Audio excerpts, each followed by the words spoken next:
And here's something that somebody said about us on Twitter or commented on our YouTube video. And as I said, there's a connection to social media also. So this is one of my clients, and they spent 6 months really focused on Facebook and trying to really share the website content through that, pointing back to it, driving traffic. Now, Facebook is the #1 driver of traffic to their website.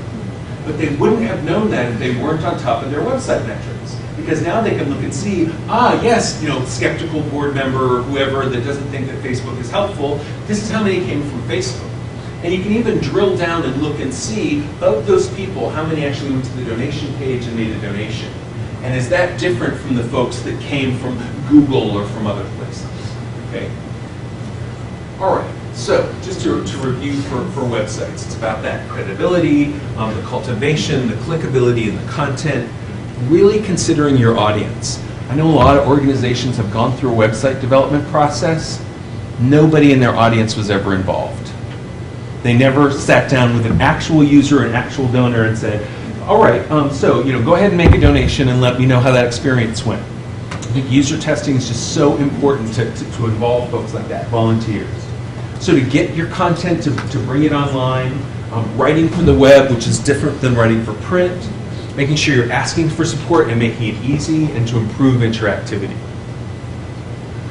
All right, so I know that oftentimes this can be a fire hose of information for folks, so I usually like to pause and let you reflect and think a minute about how is this different from your current website, your activities, and also give you a chance to answer any questions that's brought up about what does this mean for me? Because this is good strategy stuff, but what's really useful is what does this mean for you, and how might this help you modify what you're doing?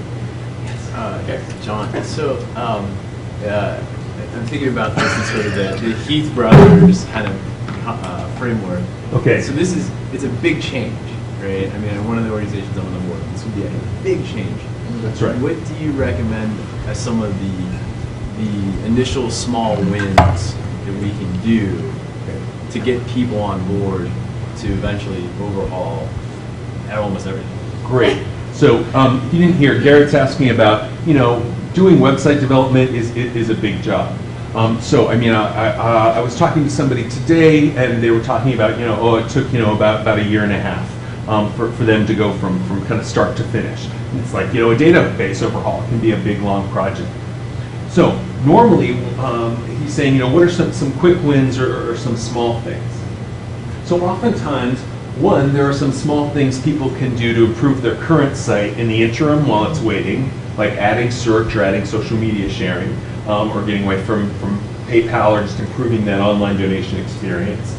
The other is to talk about, and really define, okay, who are our primary audiences? What those kind of 3 threes? And have a discussion with staff. I mean, sometimes it may happen that it's the communication and development folks that sit down and kind of hash it out, but then share it with the staff and say, okay, this is what we're thinking about on our website.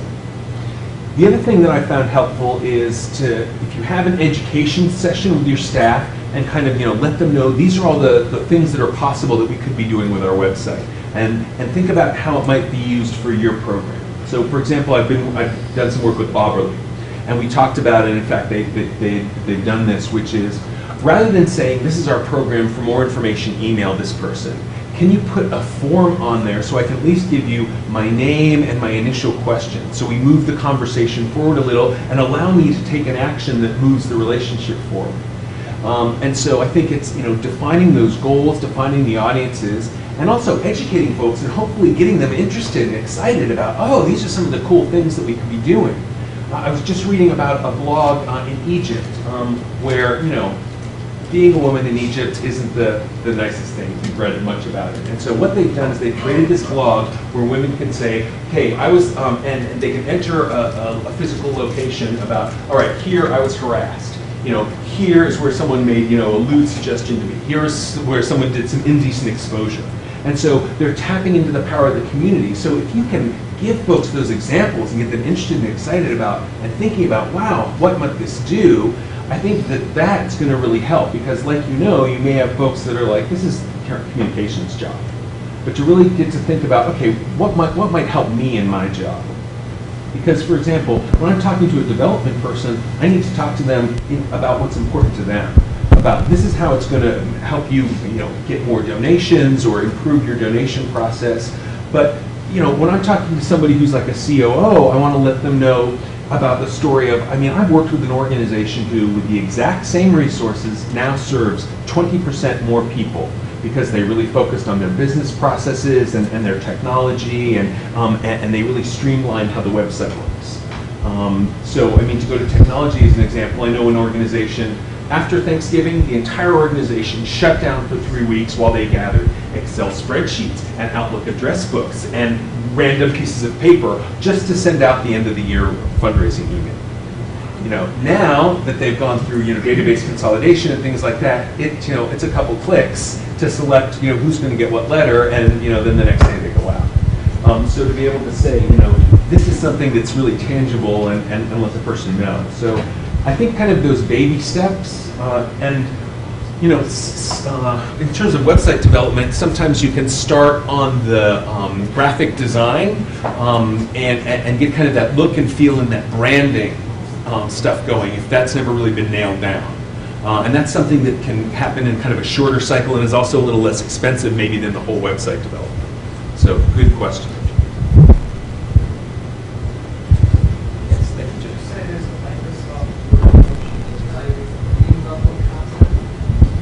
Yes, that someone in one of my sessions told me. Does anyone know about that function? I thought I saw some people nodding. Great, yeah, I'm sure if you go to help in Microsoft Word, you won't find it. No, I'm just kidding. No, I'm sure if you go to help in Microsoft Word, and you've got, does anyone know what the label is? Is it comprehension level? Readability? Great. Or, I'm sure somebody at the Bear Center could also, so they do a lot of it. Any other questions about your website? If you're thinking about redeveloping it, or just gone through a redevelopment or anything like that? Awesome. Well, feel free to bring any of those up if you think of something along the way. All right. So then let's talk about effective email, because this is the other foundational element. One of our colleagues, Michael Gilbert, who has the Gilbert Center out on the West Coast, said that he feels that email communications are more important than a website. Because unless I think of it, I may not click or type in the address and go to your website. But when I'm there in my email box, up comes your email, your newsletter, your email, it comes to me. I don't have to go to you. And like I said, email is still the #1 driver of traffic to the web. And despite what some people have said about nobody wants to open email, and that's why you should go to text, for example. Email is 40 years old and it's still growing. More people are still coming on and using it. It's still the primary thing for a lot of people. Now there are some exceptions. Like if you're just getting started with email and you're building your list, well then it may not be more important. Or if you have like an application focused site, like Robert Morris. If I'm coming just to get the application and apply to go to school, okay, that might be a little different. But there's a truism that is in green, so again, you can't see it. But it says that there's a truism, which is websites don't raise money, emails do. It's really important to have that donation button on your site, but people aren't just going to build it and they will come. It doesn't work for a donation button. You've got to have that effective email campaign that's really focused and specific, and also repeats, and that is coordinated with your offline campaign.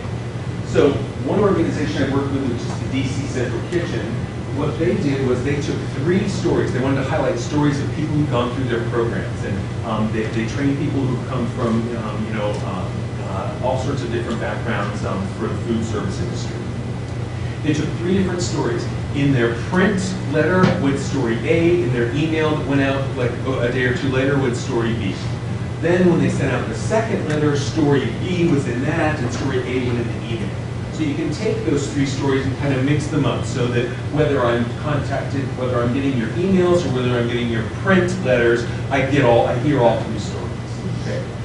So understanding that those things are what really going to be successful when it comes to fundraising campaigns, not just having it on your websites. So kind of a good mantra is that you should really be thinking about collecting email addresses everywhere. When you have an event, do you have a laptop or something somewhere that says, would you like to keep in touch with us? Sign up for our e-newsletter. It's much nicer, by the way, if you do have a laptop or something where people can type them in. I don't know if you've ever seen those lists where it's like, oh, write down your name and your email address, and 3 weeks later you're like, I cannot read this. All right.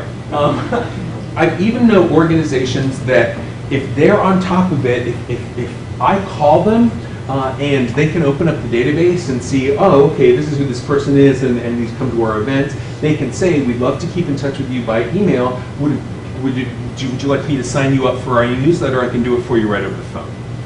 All right, so are you thinking about all the different places and everywhere where you can collect email? Because there was a recent report, the social benchmarking report that N10 did to talk about nonprofits and social networks, and one of the parts of the infographic was a normal nonprofit experiences 18% of churn in their email list. The people go off it, they move, they no longer want to find it, so on a regular basis you need to be keeping that up. And a great email list is built one email address at a time. You may have been to those websites where you're buying something or signing up, and they have that box pre-checked. Yes, send me your e-newsletter and everything that you ever wanted to send me. And I had a client that said, our e-newsletter subscriptions are way up because we pre-checked that box. All right, let's go over your email metrics and look and see how many people have unsubscribed in that same time period. Gee, it's almost identical. Okay, so understanding that you want somebody who really wants to keep in touch with you, that's what's going to create a high quality list. All right, there's no magic number, there's no, oh, I wish we had 10,000 email subscribers. No, you want a high quality list of people who really like to hear from you. And if in the past you've been sending out emails that are 10 paragraphs of text and no images, and you don't get to the point until the 7th paragraph, people may have stopped opening your emails. And so it may take some